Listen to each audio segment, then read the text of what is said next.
can you describe a moment when you were in the studio, like specifically maybe on a particular song where it was like, whoa, magic.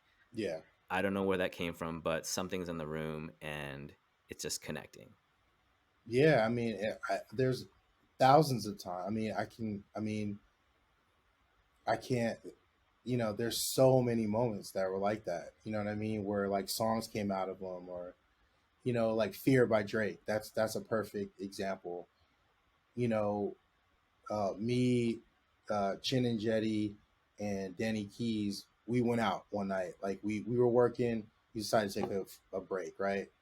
We come back. It's like I don't know 3 in the morning, and I was just like, yo, let's just get one more jam in.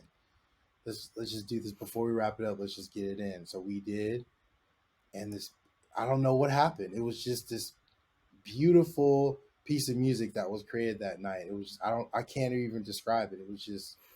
It was magic. It was just magic. You know what I mean? So at that point, I knew it was dope, but then like I knew it was dope, but then when I came in the next day, because I didn't make the beat that night. I came in the next day and I was like, let me hear what we did. And I listened to it and I was like, oh my, and the beat made itself, literally. Mm. It was just like, I put the drums to it. You know what I mean? I had a sketch of it, how I wanted it to go. And then, I had my bass player come in, he came in and he laced it. And then I remember Danny came back in and he heard it and he was like, yo, let me put strings on it. And we did a whole string section, Whoa. and it was just like, and at the end of the day, it was just a beautiful piece of music. Like people still Mm. talk about that beat all the time. Mm. Drake is one of his favorites. He doesn't even perform it, but he's like, that's one of his favorite songs whenever I see him.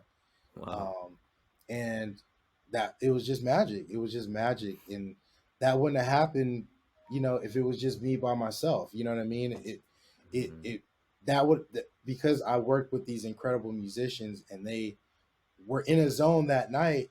Mm-hmm. you know we captured it. You know what I mean? And once when you kind of experience that, you don't want to stop doing it. You want to do it every day, because Yeah. you're like, what other possibilities are there? You know what I Mm. mean? And I Yeah. think like when you really get a taste of that, and what's possible when you get in the room with amazing people, it's mind blowing, man. It's Yeah. addictive. You know what I mean? So it's addictive. No, So no doubt. So,